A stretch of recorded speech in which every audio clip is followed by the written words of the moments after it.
Lovelies, welcome to Lovely Yarns for our sneak peek at the Tiny Owl Yarns Trunk Show. And we're here today with our friend Morgan Boyer. Hi Morgan. And Sari also is here today. Hi team. And we're going to have our first ever interview with the Dyer with Morgan. We're going to talk to her about her yarns and fibers and how she got into dyeing. So Morgan, how did you get into dyeing? Started watching some YouTube videos on dyeing and decided I wanted to try out dyeing yarn with food dyes. Ooh. So I bought some some Wilton dyes and some bare yarn and started playing with that and decided I liked it, so I switched to using acid dyes. And instead of using a vinegar for my mordant, I switched to using citric acid because vinegar makes your house smell like vinegar. And that's what I started. I started with yarn first and then switched to fiber. So do you have a preference? Do you enjoy dyeing one more than the other? I like to dye fiber more. I think Colors are awesome. fiber takes colors so much more vibrantly. Yeah, these are super vibrant, you guys. And I have to tell you, since we don't have squish-o-vision, they are all really, really soft. And so nice to spin, guys. I love spinning Morgan's fiber. Yeah, beautiful to spin with. They all draft beautifully. So how long have you been doing this? Probably 4 years. I think 4 so. years? I think because you contacted me on, was it on Instagram? Instagram or Facebook? Yeah. Yeah, Instagram or Facebook Messenger. I think you reached out to me when you were first starting. And we gave it a go, and her colors were gorgeous, and here we are. And you're our most local dyer. Yes. That's right, Morgan just lives up the street. So we're just panning around so you can see all the beauties. So we'll have a full tour of the show in a separate video. So Morgan, besides dyeing the yarn, do you knit, crochet, spin, weave? I am a crocheter. Mm-hmm. And a very, very novice spinner. Mm-hmm. I have a Babe spinning wheel. Tell us about the Babe spinning wheel. The Babe spinning wheel is made out of PVC pipe, Mm-hmm. and the wheel part is a wheelchair wheel. That's very cool. Because aren't the thing behind the Babe wheels is they're supposed to be like a real affordable... They are more affordable, and then also I Very think cool they website. employ a very diverse population of people to help make the wheels. That's awesome. That's super cool. So, how do you like working with it? I like using it. It took some getting used to. It's a little different than your traditional wooden, like Ashford wheel. Mm-hmm. Because the base is PVC, it slides on carpet a Ah. little bit. So you have to make sure you either attach something sticky on the bottom or work on a hardwood floor. Mm-hmm. I found that with my Ashford, honestly. It can slide depending on what floor I'm on. So I got a bath mat just for my wheel. And I liked it. I could paint it too. So I painted it. It's steampunk. Nice. So it's all PVC and plastic except for the pedals. The pedals are wood. Oh, that's And then cool. the plier is also wood. Mm-hmm. So, and besides all the beautiful yarns you have with us today, you also have been sewing and making these really cute project bags. Look how cute these are. The pocket, and we have interior pocket and cute interior fabric. And these are only $30 each, and they are adorable. And they all come with a little stitch marker. And they are reversible. Yeah. Ooh, yeah. So you can move them inside out using the other way. That is super cute. Because there are no seams. Yeah. As So- I just horribly mangled Morgan's poor bag. Ta-da! Well, the nice thing is it's made well, so it won't come apart. Look how cute that I is. love that fabric. That is so darling. That is adorable. So, and then Morgan, you've got like a whole bunch of different yarn bases here up on the wall.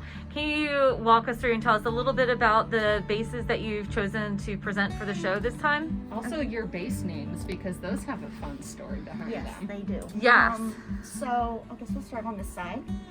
So this first section here is my standard fingering weight. It is a superwash BFL and nylon, and it is named Bailey. So the story behind that name is Bailey was one of my cats growing up. She was a Siamese. Her name was, we called her Miss B. But so Bailey is that one. And then the next little section is Bailey Tweed, which is the same BFL base, but it has the Donegal nibs in it. Oh, that's fun. Gorgeous. I love the way that dyes because it's a naturally grayish base. Huh. Okay, I can see that. It changes the color tone a little bit.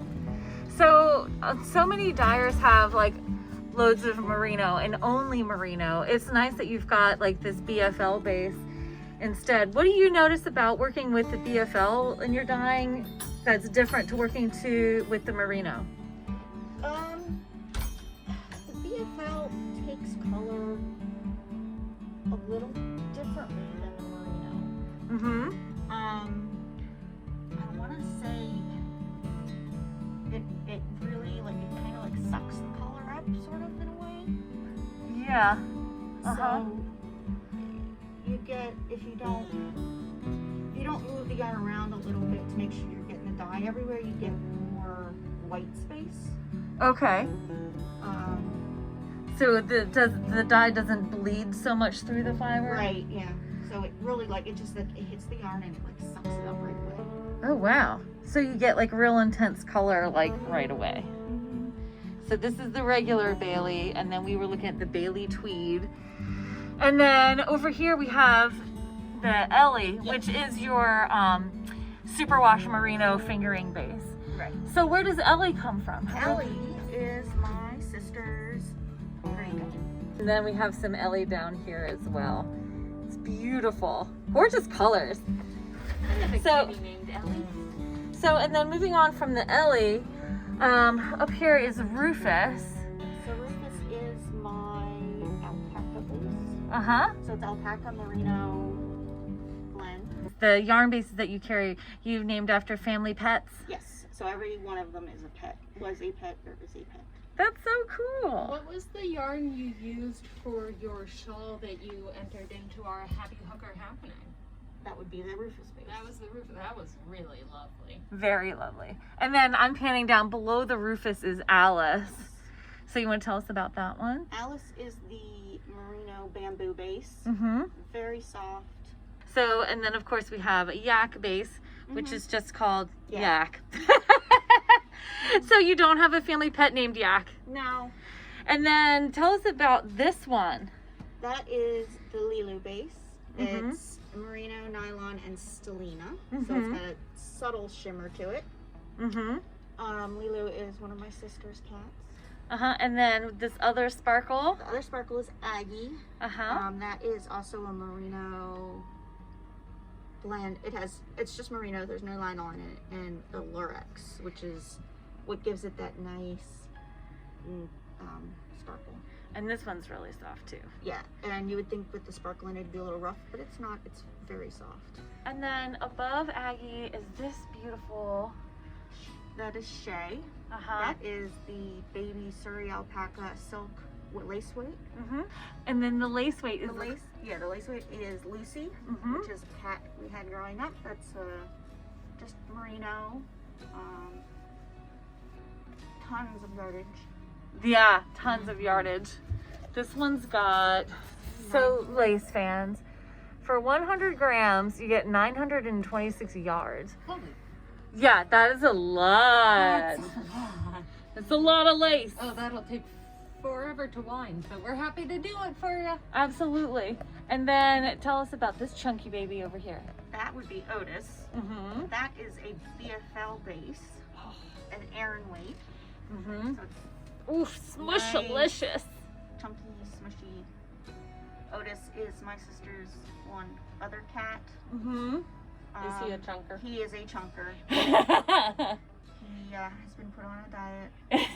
Has it worked? Because my roommate's cat has not lost any weight. It worked a little bit, but it made him very, we like to say, he takes after his mom and he was hangry.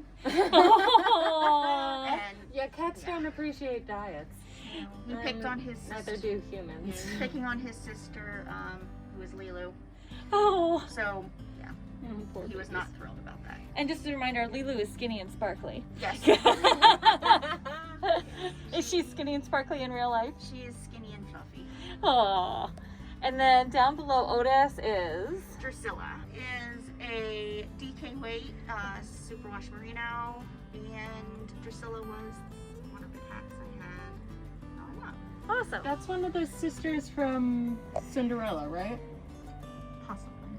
And then Morgan also brought some minis. And then did you do something different with the dye on the minis? So the minis are, there are some that are just the normal acid dyes, which are the colory ones in the back. Right, so these pinks and the purple and then this bright over Yeah, here. And they're all on either the Lilu base, which is the sparkle with the Stellina sparkle, and then, or the Ellie base, which is the merino nylon. Uh-huh. The ones in the front are natural dyes. Are those avocados? Some of them are avocado. The more pinky ones are avocado. Wait, can you pull them out and tell us which is which? Because that's kind of cool. So these are the avocado dyes. These Uh-huh. four here. This one and this one are dyed with black tea. Oh, cool. Then we I feel have like I had an elementary school project where I dyed things with tea. very possible. A chamomile, Mm-hmm. and then we had juniper berries. Honestly, that's a better use for Yeah. chamomile than drinking. Some calendula, which is actually marigold. Oh, Petals? cool. Those And are then- edible. You can make a tea out of it, I think. And then beetroot, which I have two different dyes with the beetroot. This is also, nope, that's alkanet root. I did have others. I would think beetroot That's would be so cool. a The brighter beetroot. color. Yeah, it's kind of a yellowy, but it's kind of slightly pink undertone. Hmm. And then back here, this is alkanet root. Isn't that a Say pretty what color? It's it gives you a purplish blue color. It's That's really I'm not pretty. sure. I think it's a flower, but I could be completely wrong about that. Awesome. Sari, did you have other questions for Morgan while she's here? We can ask her whatever we like. Yeah, so I know you have a job in the real world. How has it been this last year trying to balance things? Because I know your work's been kind of crazy. Well, Has tell us what your has real this world. become like an escape? It has. So my real day job is I work for the state as an epidemiologist Mm-hmm. in HIV surveillance and prevention. Mm-hmm. And I have been helping out with COVID response in some ways. But yeah, no, this is definitely an escape. It forces me to stop working because I Uh-huh. am working from home most of the time. Mm-hmm. Yeah, that's a hard line to draw. Yeah. I've found that to be. Yeah, it's like if I'm dyeing yarn or fiber, it makes me turn off the computer and go into the kitchen and start soaking stuff or sit there and figure out what colors I want to do. Mm-hmm. Do you like to listen to music or podcasts or have Netflix in the background?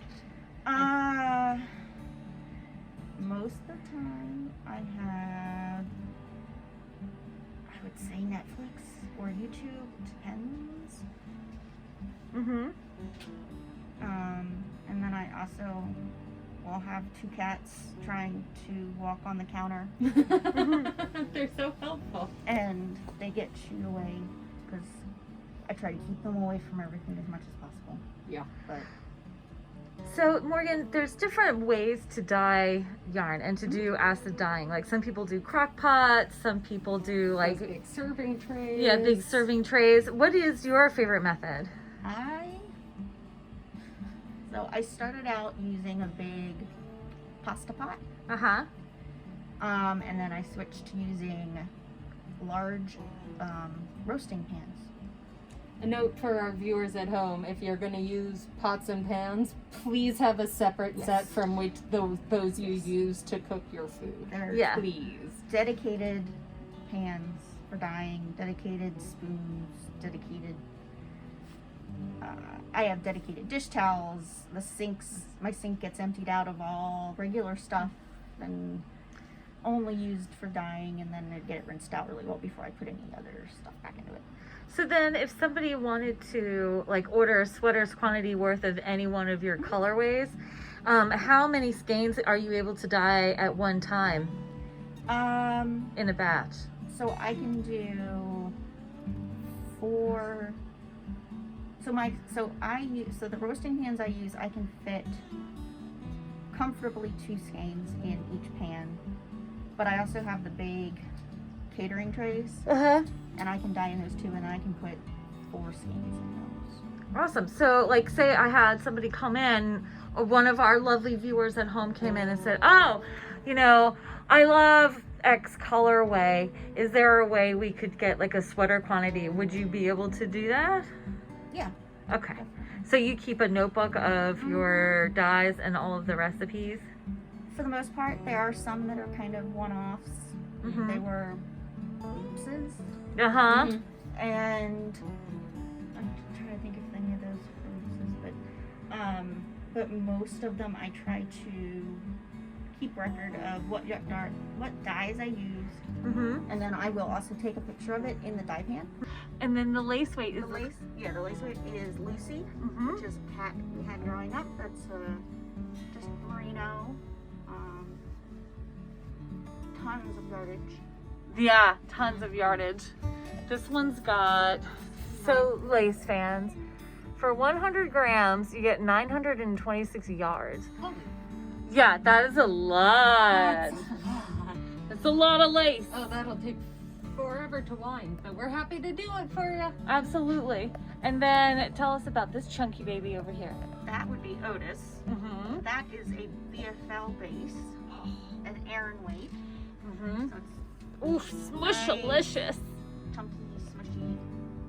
Otis is my sister's one other cat. Mm-hmm. Is he a chunker? He is a chunker. He has been put on a diet. Hasn't worked because my roommate's cat has not lost any weight. It worked a little bit, but it made him very, we like to say, he takes after his mom and he was hangry. Aww. And Yeah, cats don't appreciate diets. he picked on his Neither sister. do humans. Picking on his sister, who was Lilu. Oh. So, yeah, Poor he was babies. not thrilled about that. And just a reminder, Lilu is skinny and sparkly. Yes. Is she skinny and sparkly in real life? She is skinny and fluffy. Aww. And then down below Otis is... Drusilla. I let the colors bleed. And I just add more water to the pans when I do it. Where do you get your color inspiration from? It depends. Sometimes I just throw colors together and hope they look good. I feel like I remember you having a Disney theme at one point. Or am I making that up? I think I had started one, but I do have, I have some Marvel stuff. So I have like Gamora. Oh yeah, I can see Groot. Gamora, Groot, this is Drax. I think those are the only ones I have right now, but And you had some butterflies I too. have hummingbirds. I had hummingbirds. I don't think I have any of those right now. Flowers. I'm thinking about doing one maybe on planets or the moon. Oh, that would be cool. Because I do have a new one that's on the end there in the Alice space with Europa. Oh, look how pretty that is. So that might be a theme. This is Europa. I have to say, I'm really digging Tequila Sunrise. Me too. Yeah. And she's got it here, and she's got it there, and it's also over here. I do too. I was totally into it. I was like, oh, I love that. So, and then Morgan, you were saying that one of your favorites is this mermaid. Yes, I have And a lot how of that came out. I have that mermaid in. Pretty. I love the way the tweed. The colors are more deep. Yeah, it's gorgeous. I guess it's the gray underneath really makes everything pop. Yes, I have that in the Rambouillet fiber. Mm-hmm. I know at one point I took one of your rainbow fibers and then I applied it with all black, and it turned out so cool. I was so happy with it. Well, awesome. So, do we have any more questions, or is that going to be it? I think. Or any things you want to share with us? I don't think so. All right. Cool. Well, then, thank you so much for talking with us today, Morgan, and thanks for letting us have all of your yarns in our store. Yay! Morgan's yarns will be up and available for purchase March 27th through April 5th, possibly longer, but definitely the 27th through the 5th. We look forward to seeing you all in person, and you can see the Morgan's goodies on our website at lovelyyarns.com/shop. Always send us an email at lovelyyarns@gmail.com if you have any questions. Stay safe and happy stitching!